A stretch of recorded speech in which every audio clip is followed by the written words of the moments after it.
makes Boston closer.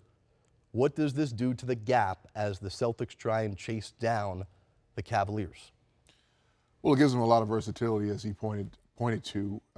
Gordon Hayward is a second option, or in some cases first option, depending on the matchup defensively. We know what the Cavs have been, but at the same time, that's 3 straight runs to the finals.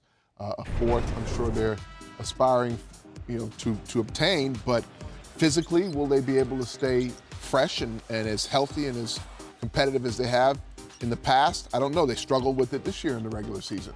I don't think the Cavs can stand pat. And right now, they still are looking for a general manager.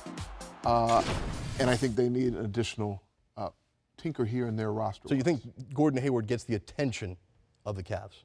Yes, yes. I think he gets the attention of the entire Eastern Conference. As I pointed to with the Raptors, they brought back some key players, but still, we knew what the Raptors were, and they still need to make some additions themselves.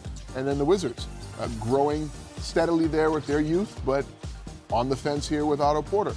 His addition, his subtraction would really hinder, I think, their growth. Yeah, we'll get to that side of the story here. Let's focus on Isaiah Thomas and Gordon Hayward. Does IT, a guy who was in contention in the running for MVP this year, does this change his game? How does it help or hurt what he's been doing? Well, it makes his game a lot easier.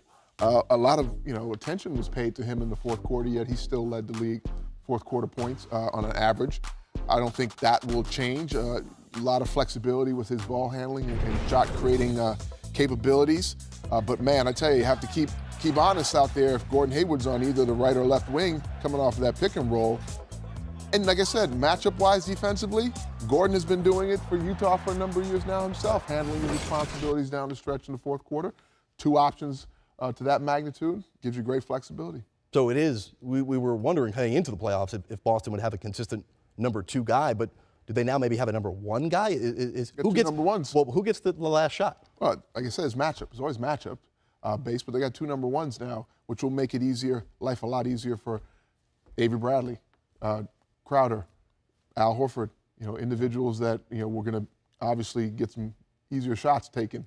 With so many talented players heading west or staying west this offseason, how smart of a move was this for Gordon Hayward? Whether he wins the title or not, an opportunity to make the All-Star team, an opportunity to, I know he doesn't seem like a guy that cares about growing his brand, but a lot more people are going to know about him playing in Boston, playing for a team that's going to compete over the length of his contract. Well, I have to think the Celtics sold a longer-term vision than just next year.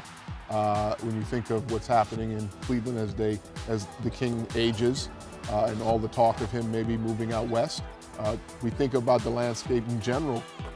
The Celtics are, with all the youth they have found their way to be the best in the East in the regular season. Mm-hmm. Now they have to cross over into a championship level growth and mentality.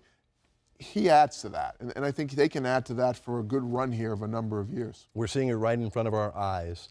Roster construction is going through a seismic shift in the NBA. It's about collecting talent to try and keep up with the Cavs and the Warriors. There's a lot more talent on this roster adding Gordon Hayward, but there's also a lot of players who play a lot of the same positions. You've drafted Jaylen Brown and Jason Tatum at the 3 spot in the draft the last 2 years. You have Crowder, who plays out there, obviously more defensive-oriented. But here's the kicker, Rick. In order to get Gordon Hayward onto this roster at that near max salary or max salary of about $128 million, the Celtics have let go Kelly Olynyk. They'll make some other housekeeping moves, but most notably, in order to fit him in and give him this price tag, they'll have to shed one of these salaries to make it work. Crowder, Bradley, or Smart. Danny Ainge has got a tough decision to make. Or an even more aggressive approach, which we know Danny has the luxury of doing right now. Great roster as it stands. Unfortunately, it doesn't work financially. Mm-hmm. I spoke about having 2 number 1s in Isaiah and Gordon now on your roster, which makes the game easier for, and I think I said Bradley, Crowder, and Horford, right? But if one of those or a collection of his players there that he has to pick from, along with the pick, brings even potentially another piece into this equation, could they imaginably get better? But ultimately, isn't about chasing the Cavs. So do you have to worry about hanging on to which one of these 3 guys is most important against Cleveland in a 7-game series? It depends who you get back in return. But yes, we know what these guys together, chemistry-wise, have been able to do. The likes of Crowder and Bradley, two-way players that they've developed into, known as defensive stalwarts in the past, but now offensively can be trusted from behind the arc in an era where shooting the three ball is, imperative. So, boy, I tell you, losing one would be difficult to see go. Losing both, you better come back with an all-star. Yeah. Well, you have Gordon Hayward now, who has the opportunity to be an all-star in the Eastern Conference, right? You think about all the talent that is left, and there's certainly really good players in the East. Gordon Hayward drafted 9th overall in 2010. He was 10 picks ahead of Avery Bradley, who may or may not be on the roster with him, but he's a pretty important guy to what they've been maintaining. Think about 4 years ago, they deal Garnett and Pierce, and 4 years later, less than that really, they get themselves back to the Eastern Conference Finals and now in position to challenge the Cavs. Yeah, they've done a remarkable job just across the board, from Danny to Brad Stevens, the way he's gotten a group of young men to work together when usually young players are looking to establish themselves and define their worth in a league. They've been able to maintain the team as the most important thing. So now going forward, I don't suspect that'll change in personality and character. When you have great character guys on your roster, it's hard to subtract those for something you don't know.